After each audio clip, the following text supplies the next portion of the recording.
Hi, I'm Louise Dennison. I'm producer for Artichoke for Lumiere Durham. And today I'm going to talk a little bit about our brilliant programme, and you'll also hear a little bit from Diane Watson as well, who is one of our brilliant artists. So can I have my slides, please? Brilliant. And next slide, please. So just as a little bit of context, Lumiere is a light festival which happens every 2 years in Durham, illuminating the winding streets and the buildings right across the city. We've been running since 2009 and we've welcomed thousands of people to see the festival, bringing people into the city in all weathers, and if you came in 2019 you would have been very soggy, so but it continues in whatever the weather. As part of our artistic programme, we work with exceptional international, national and also local artists to realise their most ambitious ideas and create a context for their work that draws the broadest possible audience and participants. Next slide, please. So since 2011, we have run a scheme called Brilliant, which is a way of finding new artists and giving a platform for emerging local artists, and also to discover and develop talent in people who didn't know they had talent and didn't know that they wanted to be artists. It's Brilliant is a commissioning scheme, and it's aimed at anyone over 18 with an interest in using light creatively, and we ask them to suggest their brightest idea for an artwork, and then we work with those artists to support the making of their idea to turn it into an installation which is exhibited during Lumiere Durham. Here you will see on the screen is an example of one of our brilliant pieces by Lucy McDonnell from 2019, which was called End Over End, where she created a giant slinky, and it was one of my favourite pieces from last year, which lit up and appeared to walk down shipping containers. So a lot of our ideas are unusual and also quite playful as well. Next slide, please. So as I said, we've been running the scheme since 2011 and so far have supported 28 people to create an artwork. And after I've finished talking to you today, you'll hear from Diane about her work and her experience with Brilliant. The scheme has in the past always been aimed at people from the Northeast, but for our next edition of Lumiere, which will be in 2021, we are opening some of those places up to people across the UK to extend that invitation for anyone with a brilliant idea to get involved. And I'll talk a little bit more about that in a bit. Brilliant is a small-scale commissioning programme, so we only have a budget of up to 8k, but we do get some spectacular and creative ideas out of that. Each brilliant artist is supported by a producer, normally myself, and our production managers to develop the ideas and fabricate the piece. So we give advice and support with those elements of fabrication if they're not sure or need a little bit of a hand or point in the right direction.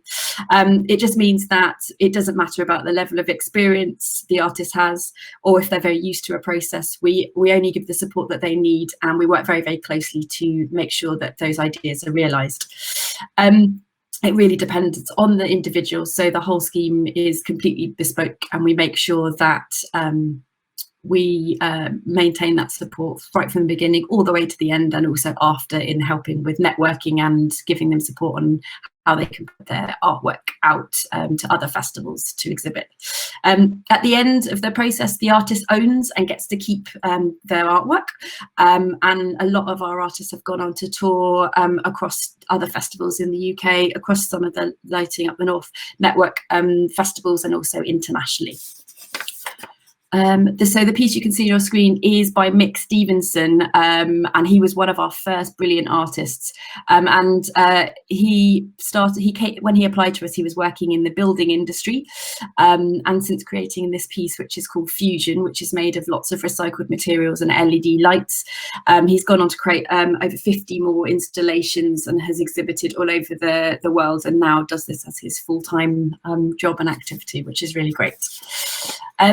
I'm just going to talk through now just a few images of previous pieces just to get an idea of some of the things that we've had and the individuals we've had through our scheme before. So next slide, please. Now, I love this, the simplicity of this piece. This is Big Knitting by Victoria McLeod, who was an artist with us in 2015. She was a mixed media and textiles artist, and so most of her work had been exhibited inside and was quite small scale. So we helped her to create Big Knitting, which was on a much bigger scale than Victoria had ever worked in before. The knitting is actually real, using luminous wool, and the knitting needles are actually made of drain pipes. So you can see the scale that going from quite small in terms of knitting to really, really big that was exhibited on a wall. Brilliant is all about encouraging ambitious ideas. So many of our brilliant artists, it's the first time they've worked on a massive scale or in an outdoor location or within the public realm, or they've transitioned their work or style of art and are trying the medium of light for the first time. And we are here to help them to support to do that. Next slide, please.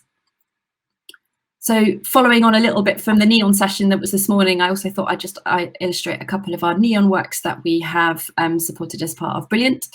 And it's also to show that the ideas don't have to be huge, they can, or large scale. Sometimes our most successful pieces have been smaller and in more intimate locations. And we really look forward to seeing applications that are around how artists can add to the everyday life of Durham, and that the audience can go and discover these artworks in unexpected and hidden locations. So the little bird box you can see there was a piece by Sarah Blood called Sanctuary. These were 12 neon bird boxes with a soundtrack of birdsong around it. And these were dotted around a graveyard at St Oswald's Church in Durham.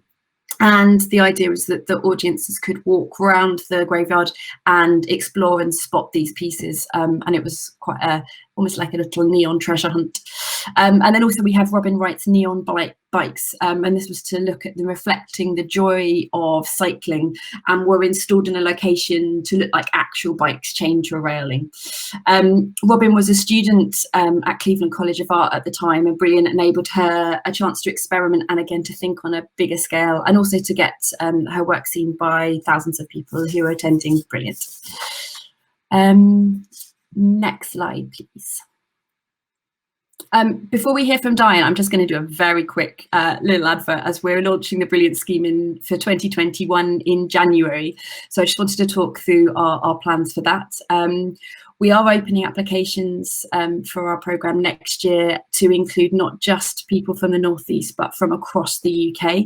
And we're looking for lots of new ideas from lots of people to allow a platform for more national artists. We are expanding the programme, so we'll have more pieces. So next year we'll have 6 brilliant pieces, and 3 of those will remain, I hate this word, but ring-fenced for people who live or originally from the Northeast, so that we can continue to support our local artists as well, and keep that going.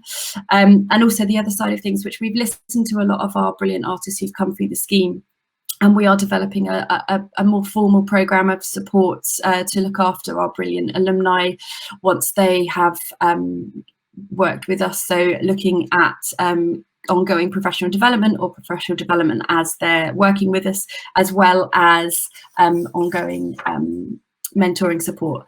What I'll do is I'll pop there's lots more details to come about that, and I'll pop my email in the chat box. So if anyone is interested in applying for 2021's programme, I can give more details when they're available and open.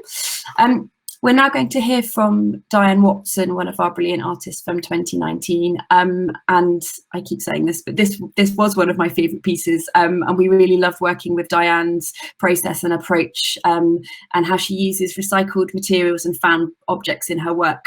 It was a pleasure to work with Diane to develop her work, to see how we could use light and really bring out her processes, and also draw attention to the unusual way she uses found objects. I'll let her take over now. So thank you very much for listening, and over to Diane. Hi, I'm Diane Watson. I was a brilliant winner from last year. Could I get my first slide, please? I'm an environmental artist, which means I work with things that I've found on the beach, mostly when I'm out walking with my 2 dogs. Can I get the next slide, please? So I found over the last sort of 5 years I've been doing this, I've found possibly in excess of, I don't know, 30, 40,000 pieces of plastic. So I've used to kind of highlight the damage that we're doing to the oceans. So yeah, that's just some of the stuff that I've got. Can I get the next slide, please? So once I'd started finding stuff, I wanted to find a way of exhibiting the things that I'd found to raise awareness of some of the plastic that I was finding washed up. So some of that was just displaying the actual pieces of plastic. And I also, because my background's in textiles, started to develop designs of sort of wallpaper and make patterns out of the bits of plastic that I found. This was my first exhibition. Can I have the next slide, please? And I just went on and I worked with Navigator North and did some work for Festival of Thrift. And this was another sort of piece of work where I weighed up the pieces of plastic, and that roll of wallpaper represents a whole ton of plastic to kind of visualize the scale of the problem. So I was just looking at different ways of representing the things that I was finding. Can I get the next slide, please? And yeah, people were kind of quite fascinated, not just by, you know, the sort of scale of the problem, but also the range of weird things that I was finding. That's about a year's worth of stuff seen in that image. Can I get the next slide, please? And then I spent a year just collecting and recording every single thing that I found. And so that's like 12 pieces of wallpaper, each one represented a month's worth of stuff. And then some of the stuff was displayed in display cases. Again, it was just kind of showing people what I was finding. People were kind of quite attracted to the patterns and then wanted to know what the stuff was. So that was like an exhibition I had a few years ago. Can I get the next slide, please? So yeah, that's just a close-up of, I think that was February's wallpaper from memory. And then just the boxes were kind of arranged. So that was some industrial things that I was finding. A lot of the stuff I didn't even know what it was. So yeah, I was kind of working with pattern, not really with light. Can I get the next slide, please? And then I got an exhibition with Mima because after a year of collecting stuff, I knew what the top 10 offending items were. So that pattern was made out of the top 10 was most commonly found objects. But again, it was just made into a pattern that looked like lovely wallpaper from a distance. It was only when you got close to it, you realized what it was actually made out of. Can I get the next slide, please? So I'd done all that working with plastic and sort of making wallpaper, and then somebody suggested that I apply for Brilliant. And I was a bit confused because it's not really what I would normally do. So I kind of had this idea of making like a projection of a carpet on a bridge. So this was a kind of, I think this was my entry, which wasn't what I ended up doing, but this was kind of my thing because I thought, oh yeah, that'll be easy, but it's not that straightforward. So yeah, so this is what I entered into the Brilliant as my initial idea. I still think it looks quite cool. If I do say so myself. Can I get the next slide, please? So yeah, so that was the first idea, and then it was like, that would be really hard to do, Diane. So we had a discussion about another way of presenting the work. So it was going to be like wallpapers that all kind of dropped. So it was like you were wallpapering a wall somewhere. So I developed another pattern out of some other sort of the things that I've found, because now I've got a massive collection of stuff, and buckets of red and buckets of blue and buckets of yellow. So yeah, I developed this kind of wave-like design, and it was going to come down like a wave. But then I think because it was an outside location, whereas I'm used to working in sort of gallery space, we thought people aren't going to really see what those objects are in the same way. So it was felt more, it would be more appropriate to work actually with the objects themselves, because they were more interesting. Can I get the next slide, please? So then I had another idea that this pattern should go under a bridge. Again, a little bit overly ambitious, but so yeah, that was just a different way of presenting it, maybe as a projection, and we looked at moving projections. But yeah, again, we decided we needed to use the actual objects themselves. Can I get the next slide, please? So this is kind of where we ended up after a lot of sort of discussion and some visits and site visits, that the actual bits would be used to make like a stained glass type window effect. So that I had sort of the measurements of these windows, and I worked in partnership with Louise and some of the technical staff to develop these light boxes. The light boxes were made. I didn't make those myself. I would just arranged all the plastic objects in there and to kind of get them to looking a little bit like stained glass windows, thinking of Durham and the cathedral, and it kind of seemed to fit in with, you know, the kind of the location in the area. And I managed to sort out my collection. So I got quite a lot of duplicates of objects. So I was still creating this kind of kaleidoscopic kind of image similar to the wallpapers. And then there was some experimenting with, you know, what lights up better than other things. Like I say, I've got a lot of different objects. And yeah, that's kind of the way the process went. And I hadn't worked with light at all before, really. So it has kind of made me think of different ways of working. And it was great just to have somebody else work with you and kind of point out, you know, that you could try this, or you know, try things that you hadn't kind of realized, and just to push your ideas in a different direction. So yes, it was a case of laying out all these objects first at home and then on site until I got a kind of a design that I was sort of satisfied with. And then people could see what all the different objects were. So there's everything in there, from buckets and spades to industrial things, bits of dolls, dummies, fishing tackle, stuff that's come through the sewerage system, all sorts of different objects. I think, is there one more slide? Or is that the last one? Oh yeah, maybe that's just a close up. So yeah, there was like sort of, like you can see there, like an old doll's body and some lids off things, and lots and lots of dummies. So all the things are made out of stuff that I've just absolutely just found off the beach while I'm out walking the dog. And it got really good feedback, and I think I got some footage on the BBC, which is nice. So it's good kind of to, you know, have that kind of work to show when I'm applying for other things. Obviously this year's been a bit weird applying for things because everything's been cancelled. But I did get an exhibition that should have been at Durham Gala Theatre this year, but wasn't because of COVID, and it should now be in Durham Gala Theatre in March 2021, hopefully. So yeah, I think that's about it. Thanks very much, Louise and Diane, for that fantastic summary of the brilliant programme and some of the artworks there. So I'm going to talk now a little bit about another emerging artist programme at Shine. If we could have my first slide, that's it, that's me. That's not me drumming, by the way. So I'm a Principal Arts Project Officer in the Arts Development team at Leeds City Council. And my role involves the artistic direction and production of Light Night Leeds Festival. I'd just like to give a bit of background on Light Night Leeds before we talk too much about Shine.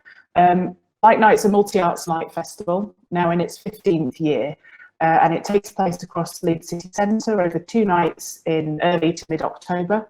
We're actually looking to expand to more nights because in 2019 we had an estimated 150,000 people attend the event, which meant it was quite busy. So on Light Night, the city centre comes live with a programme of spectacular projections, interactive installations and live performances. And the idea behind the event is to sort of showcase and celebrate the amazing work of the city's artists and cultural organisations, as well as hosting a range of national and international artists and the work of emerging artists and students. Light Night usually presents over 60 events, giving local people and visitors to the city free access to art forms and venues they might not ordinarily see. Next slide, please. So we've got some key facts about Light Night. The festival is funded by Leeds City Council, Arts Council England, and a range of local stakeholders from educational institutions, arts and cultural organisations, and also like shopping centres and local businesses. So what we're here to talk about today is our Emerging Artist Scheme, SHINE. Back in 2014, when I joined the team at Leeds City Council, we started looking at ways we could support new and emerging artists and also to create new work for our events. And we launched the first iteration of SHINE with support from Arts Council England in that year. Our partnership with other light festivals came about as a direct result of our participation in the Light Up the North network. Initially, we partnered with Keys Culture, who produced Light Waves in Salford, and then we expanded further to work with other network members, including Light Up Lancaster and Lightpool in Blackpool. So together, we select participants and commission new artworks, and then the work that's created by the artists that we select tours our events. It's a great way for emerging artists to be involved with a number of different events and light festivals and kind of maximise exposure of their work to really quite large audiences across the north of England. So the process we go through to find and commission our emerging artists, and they can be based anywhere in the UK, is we set a certain amount of budget committed by each festival each year. That can change depending on the level of funding that's available, but we generally aim to support 3 to 4 artists each year. We set the criteria for the year, including the number of commissions, the art forms that we'll accept, and if there are any sort of tie-ins to specific event themes or a focus. We do an open call for projects, and that's written by the staff from the participating festivals, and then we advertise that opportunity widely as we can through our own and our partner networks.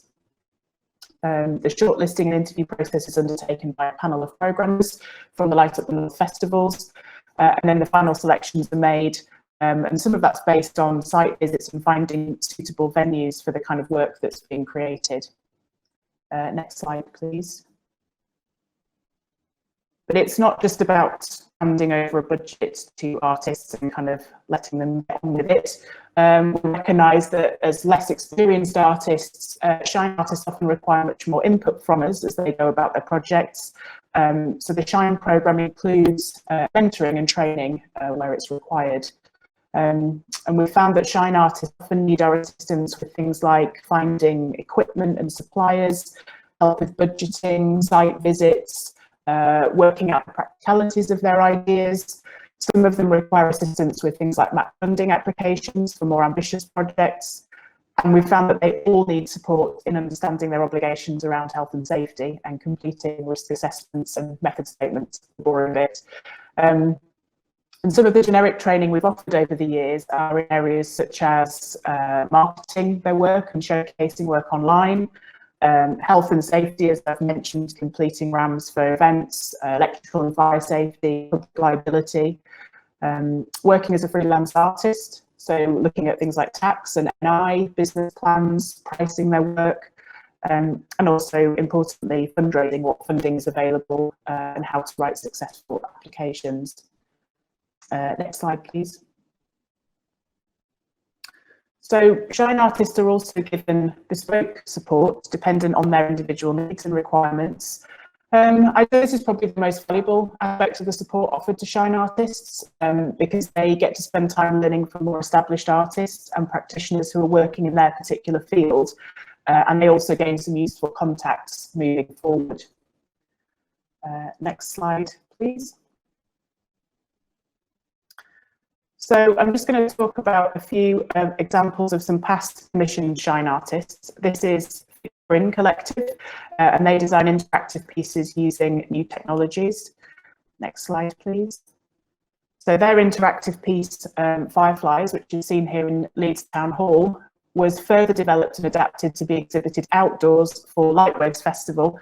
And the artist also went on to be part of another Light Up the North initiative called Light Lab, which is for more mid-career artists looking to research and develop new light art projects. Next slide, please. So this is Jazz Grit, a graduate of the Northern School of Contemporary Dance in Leeds. And his work for SHINE was a collaboration with Howl Collective to create a fusion of digital projection and live dance performance. They received support around transferring their work from an indoor to an outdoor space to open it up to a range of different outdoor events. Next slide, please. This is their performance at Light Night Leeds, which was actually inside at Holy Trinity Church. Next slide, please. So this is Kira Zigolina. She creates immersive experiences in her work. Next slide, please. So Kira, as part of the SHINE programme, wanted specific support around developing her project Symbiosis from an existing prototype to being able to participate in outdoor festivals. And her work involved creating a responsive light installation using participants breathing. So not a very COVID-friendly piece. She needed to create a more structure inside her tent and work with more responsive technology to create a better audience experience. And she also wanted support in writing funding bids for her future projects. Next slide, please. So the SHINE programme has produced many successful artworks, some not so successful, which is part of the course for this kind of scheme. And many of our artists have gone on to exhibit in other UK and international light and art festivals. Some of the issues we've faced are, I think, common with working with emerging artists and artists who've not worked in outdoor settings before. Emerging artists have fantastic ideas, they're really creative, but they don't always have the practical knowledge to execute them to the level required for our events. There's expectations versus reality in terms of what's achievable in the timescales and with relatively small budgets, a bit like Diane was talking about, can be a challenge for the artists and for us as festival producers. The cost and logistics of outdoor work is much higher. The time it takes to install outdoor work is a lot longer and involves different considerations, such as weather conditions and the people involved and equipment involved in installing the work. And sometimes artists can become a bit overwhelmed by the size and scope of a setting, particularly in outdoor public spaces, and have lots of additional layers to consider in terms of their sort of artistic concept and the impact and practicalities of working in that public space, as well as elements like audience interaction and management of crowds, which is something they might not have experienced before. So we found that the amount of input required for an inexperienced artist is much higher, and our festival teams are quite small. In the lead up to events, we don't have as much time to dedicate to them as we would always like. And we found that recently having a dedicated SHINE coordinator who works across all of the Light and North events has really helped us out with that. Next slide, please. So subject to funding, we hope that the SHINE programme will continue developing talent and supporting new and emerging light artists or artists working with light. And in partnership with the Light Up the North Network member festivals, we'll have greater capacity and scope to commission and showcase new work, which hopefully is at the forefront of new technology and exciting for audiences to experience at our events. I'd like to now hand over to Gemma. We can have the next slide, please. Gemma was selected as a SHINE artist in 2019, and she's going to tell us a bit more about her creative practice and her experience of our Emerging Artist programme. My name is Gemma Wood. Can I have my slides, please? It's enough looking at me too. I make interactive work, installations. I like themes around social engagement, self-care, and well-being. I try to make art that is of service to the public in some way, offering a pause for thought or a different perspective. And they, as an audience, are also part of servicing or producing the work. I've recently graduated from a master's in creative practice at Leeds Arts University. And this was my first project on leaving. I focused on a participatory art practice.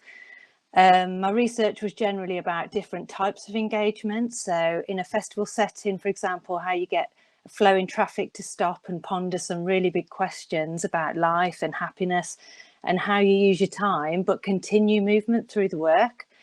After graduating, I set up a company called Being Now Here and a website, which I've not put on here, but is being-nowhere.com. So can I have my next slide, please?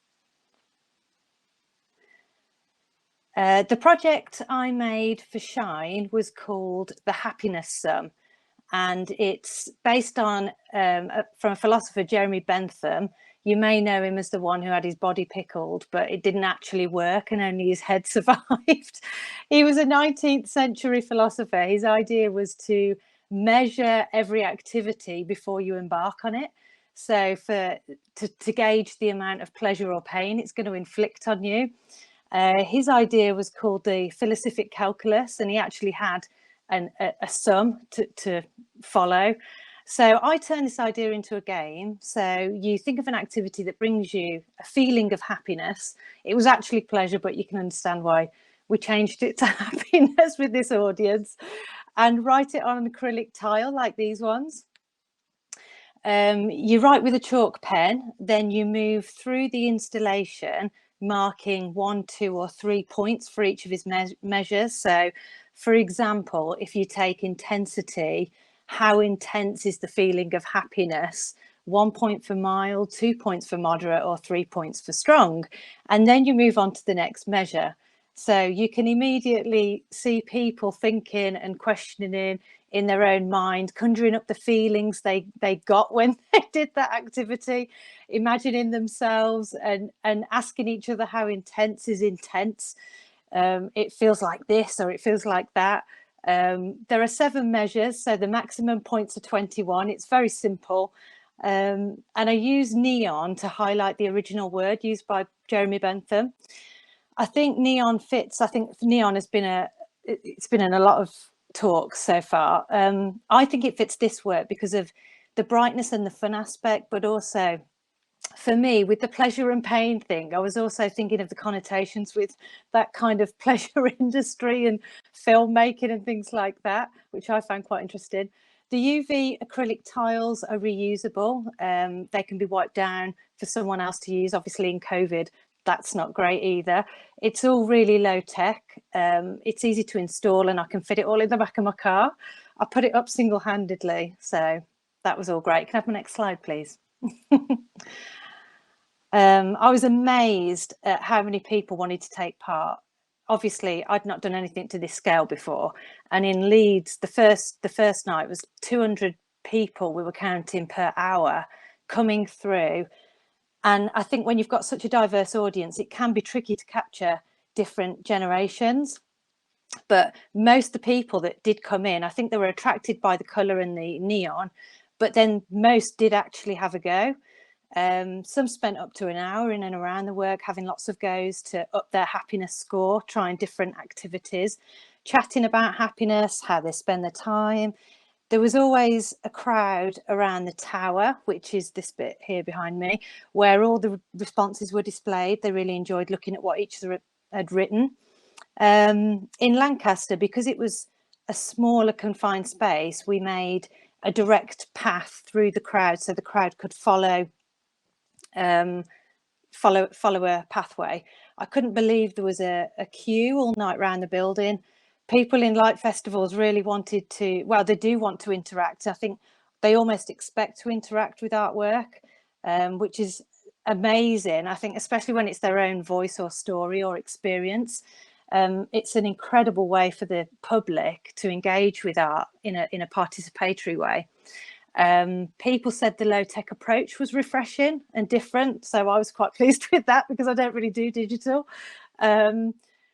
So yeah, they liked getting physically involved. With COVID, obviously that's really going to be renegotiated, I think. So can I have the next slide, please? I just thought I'd say about how Shine has boosted my confidence as an artist, especially on leaving as a graduate from the masters. It was all brand new and fresh, and I think added my professional profile got massively boosted because it makes me, you know, I've got all those other skills now. Of course, the funding was fantastic. You actually produce a professional standard. And I commissioned a neon artist within my budget, which was fantastic to have that experience. And I did stretch it as far as it could go. I was literally down to pennies. But that approach was worth it for me because I now have that piece of work that I can hire out. And I have already hired it out twice to 2 different places. So that was fantastic. One's got postponed because of COVID. The support and guidance through the whole process, the paperwork, the risk assessments, as Abby just said, the RAMs, technical info. I'd never done anything in as much detail before, ever. Meeting with the other professionals, gallery and museum staff, working through the issues that occur for them. That was a great experience. But one of the biggest takeaways for me was seeing the other artists and feeling part of the industry, getting a feel for how it all works, the social meetups. The different venues were absolutely brilliant. I think, as was Miss Sparkle last night. And that was fabulous, keeping it up. Next slide, please. Some developments I could make to the happiness sum going forward. I think, though it's all waterproofed, maybe encasing the neon in acrylic, but I'm already now rethinking that because I've seen other people that have had lots of acrylic out in the open. And so maybe not on that front, and maybe a digital way of collecting the responses, perhaps. I think that needs maybe some more thought. Who knows what the next year is going to hold, but I think if I want to continue in participation and participatory work, I think I'm going to have to massively think about a digital approach a bit more. During lockdown, I thought I'd just finish very cheekily on a little project I've been thinking about, which is about the body. I've been thinking a lot about the body and the connection with thought, mind and body dualism. I guess, as everybody has, thinking about the microscopic level of the body, I've designed a huge inflatable neuron network. It lights up to show how we send messages through our body. So on scans, areas of the brain light up when the neurons are firing. And I work a lot with psychologists, which I think is a really interesting concept. As we are sensing and thinking and processing the world, those neurons are lighting up and moving. The scan shows how that energy is moving. I've tested out this idea of body and mind dualism before by asking participants to write a letter to their own body. Women were particularly keen to have a go, and families, and it was a positive gratitude exercise. And having recordings of the letters quietly playing through the installation would provide a haunting atmosphere of secret messages. At the moment, it would be an immersive environment, and I have been talking to a company that can do it for a mere £10,000. So I'm always on a tout for some funding, maybe a collaborative effort again. But I would never have even thought about doing a project like this. I wouldn't have even considered it without having the experience of Shine and all of those professionals helping me along the way to even imagine that you could step through that door. So it's fantastic for me, and I will forever be grateful. And that is me. I will also put my website in the chat if anybody wants to fund it. And that's me done. Thank you so much.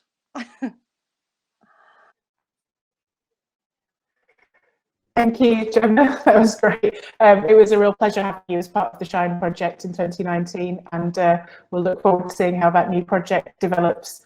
We're now going to shift our focus a little bit to education.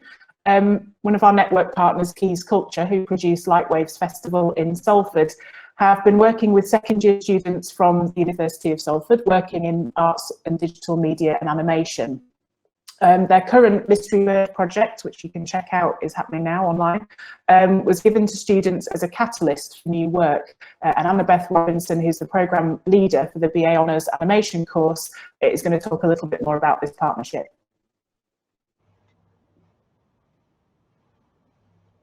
How do? Yes, I'm Annabeth Robinson. I'm course leader for BA Animation at Media City.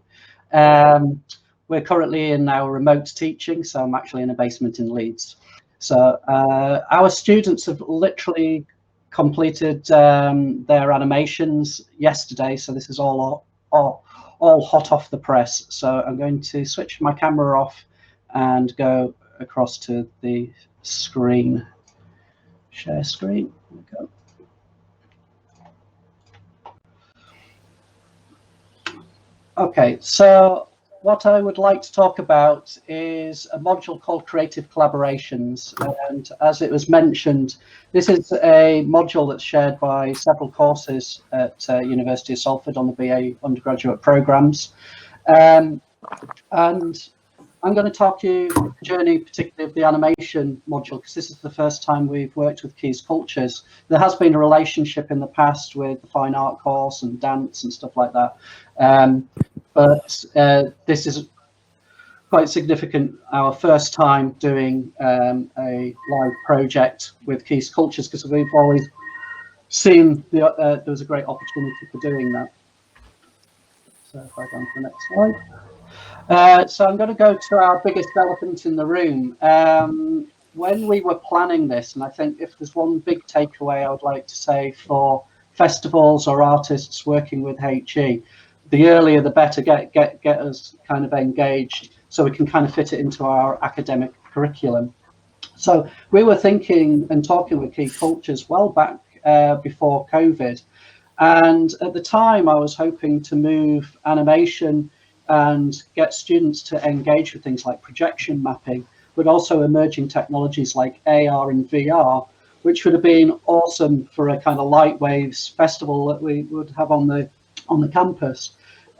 So that was kind of the beginnings, and that was our first conversations. That was what we were hoping to do. And then lockdown kind of kicked in, and we didn't know where we were going to go.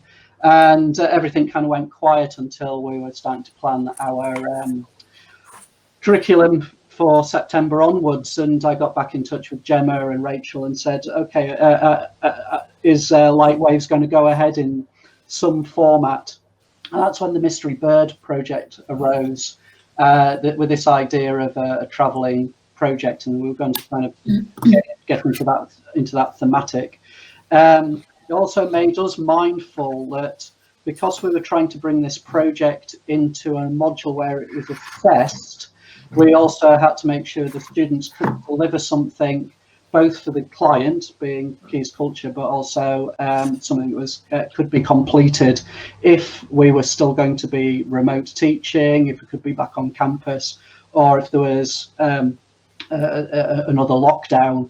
And in hindsight, we're probably, I think, quite cautious on this. But in the last couple of weeks, we did actually, well, we've closed our campus down, and all of these plans for potentially projection mapping or using the windows around Media City kind of was taken away from us. So quite early on, there was this kind of decision to make animations and content that gracefully could fall back to a kind of social media presence or onto a website. So the students had something they could output, and Keys Culture actually had some content with their engagement with us. So that was always kind of going on in the back of our mind. Another thought about kind of bringing a project into assessment or bringing it into a module is, from my perspective of working with the students, when you bring it into the course work, it makes it inclusive for all students. They can actually have all the opportunity of engaging and networking with this kind of client or this kind of live project. Occasionally, when we've had these kind of hookups with arts organisations and stuff, sometimes they become a bit extracurricular, and that's great, but then they tend to favour students that might not be part-time workers, caring responsibilities and things like that. So that's one of my kind of thoughts with other organisations. Come in and plan with us early, because when you start engaging with us, it means we can be as inclusive as we can with the students and stuff like that. So there's a lot of preparation going on early on. So as I say, we had this module called Creative Collaboration. Its purpose is to get students to not only collaborate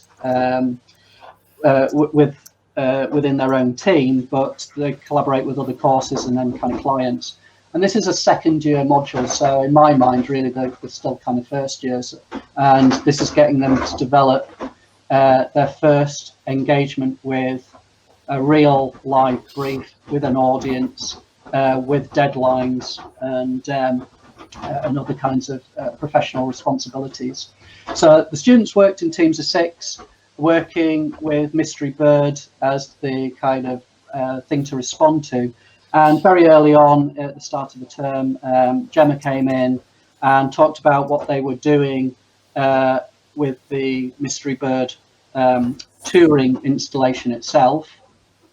And for the students' perspective, this was just a great opportunity to start listening to visiting artists talking about their work.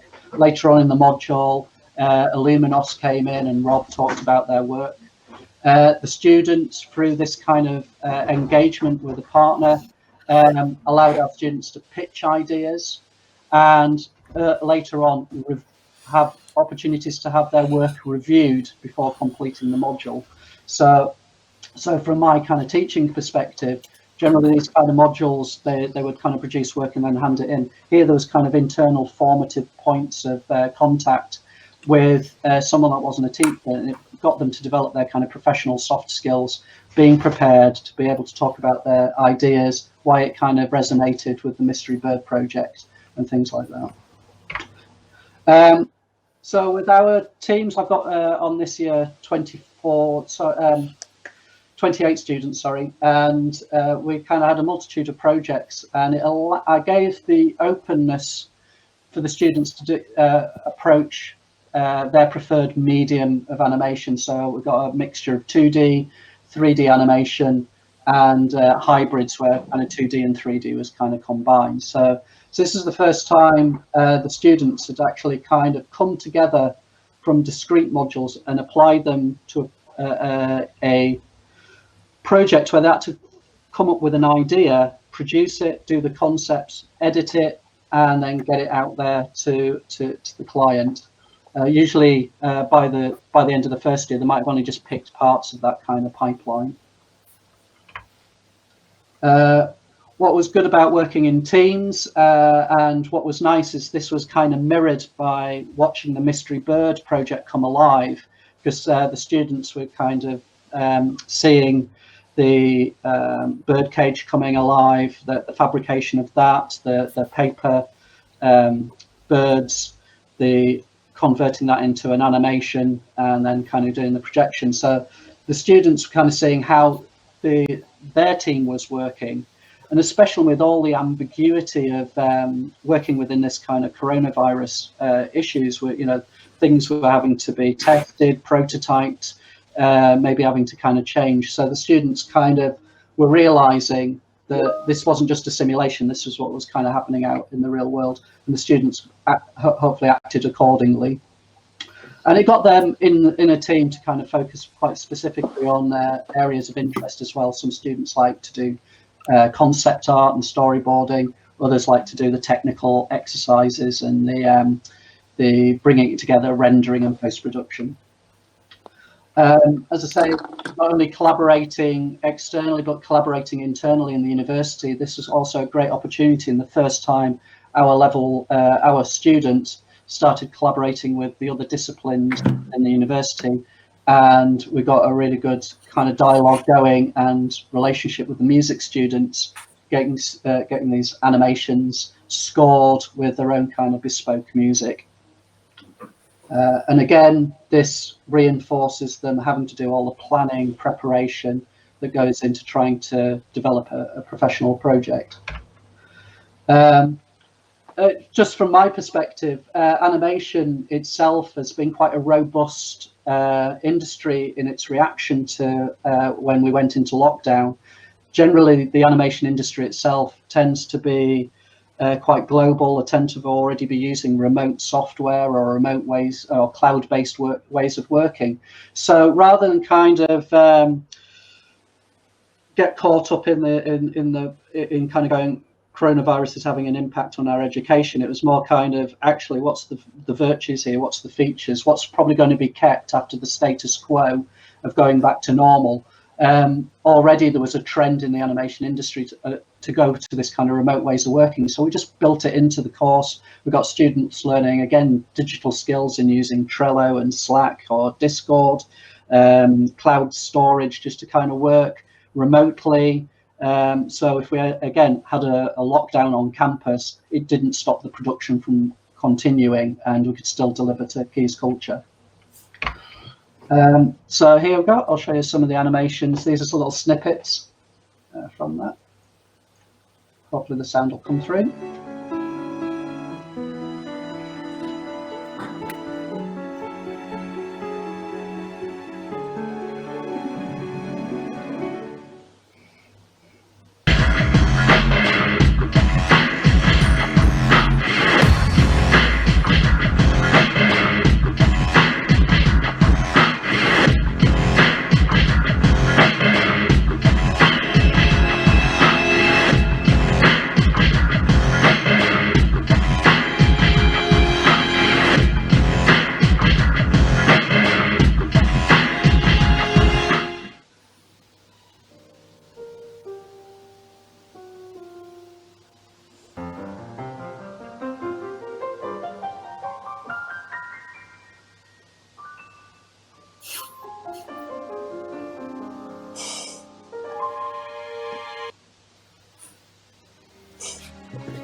So I can appreciate some of that would have been quite choppy, but you can watch the animations in full over the next couple of days on the Mystery Bird website.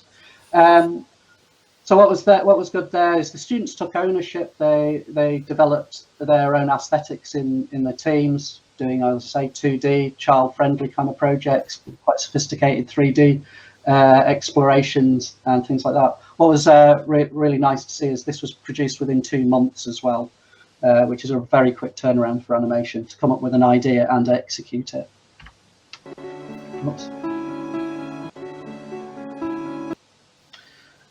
So the next steps, this is where we are now. They've completed their animations. Their next focus is developing their social media skills and kind of connecting with the Mystery Bird official website.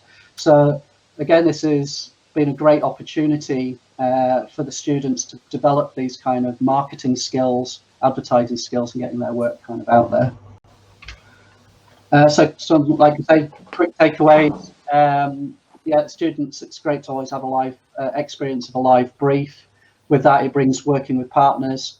Always the great thing of working to deadlines and internal deadlines.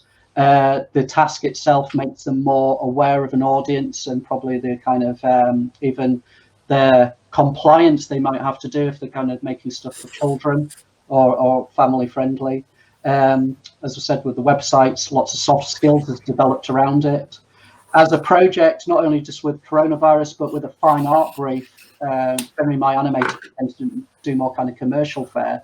There was a nice ambiguity to this brief that really made them take risks and kind of plan and actually look at the themes of the Mystery Bird project and kind of take their ownership of it. And they started looking at things like climate change, isolation, and the power of community and stuff like that. So hopefully timeless ideas rather than just making a corona responsive video. And hopefully this project's got legs beyond assessment. So now it'll be hopefully seen by the public, the students, certainly a few groups want to go back, tweak the projects a bit further to hopefully put them into further film festivals and animation festivals. And I don't think they would have had that confidence if they hadn't gone through this project. And that's it. Thank you. Thank you very much, Annabeth. That was really fascinating insight into how festivals like Festival and other arts festivals can collaborate with higher education really successfully. Are you able to put the link to the Mystery Bird project into the chat so people can go and check that out? Yeah, here it comes. Great. We're obviously nearly out of time, but I think we do have opportunity to just answer any questions from the audience. We have a question from Paul for the event producers. Is there a middle way between the emerging artist track and the major commissions process, for example, for outdoor light artists who are fairly established in their local area, but wanting to grow into events across the country? And he's asking for a friend. Louise, do you want to pick up on that? Yeah, so I mean, our Filumia specifically, our commissioning process is not run via open call. Only through the Brilliant programme do we get approaches from that side. I think the best way is just to start conversations with us. Send over an email. My email's now in the box, and there's a further conversation from there. I think one of the purposes of Lumia is to bring ambition and amazing international artists and so that people can see that something that's not normally there every day. However, there is definitely a middle ground, and I think it's telling us more about the work that you do, and if it fits with the programme that we're doing, we can pop up from there. Yeah, we would echo that from Light Night Leeds. Get in touch with us, tell us about your project. If it fits well with our theme, it might be something we're interested in exploring with you, or for future festivals. Once you're involved with one of our festivals, the great thing about Light Up the North is that we then share that information about artists and projects between the different festivals, so it's an opportunity for you to potentially get your artwork out further and wider. We're also members of networks across the UK and internationally as well, so we can put you in contact with people that might be useful. We mentioned Light Lab, that's another Light Up the North project, which is for more mid-career artists, people who've got a body of work already and are looking to kind of research and develop new projects, working with light. We're hoping to be able to rerun that scheme again, so keep in contact with us all on social media, sign up and follow us, Light Up the North and the individual light festivals involved, and you'll see our different opportunities being advertised, hopefully early in the new year. Louise, when does Brilliant go on? Brilliant will be the beginning of January. Yeah. Date to be confirmed, but very soon. Okay. So unless we've got any other questions, I think we do sort of have to wrap up there. I just want to say thank you again to all of our speakers, Louise, Diane, Gemma and Annabeth, and thank you to you all for joining us for this session. I hope it's been useful for you. Please go check out the other things. You can tag Light Up the North on social media, that's at LUT North, and you can use the conference hashtag YLight. Thanks very much.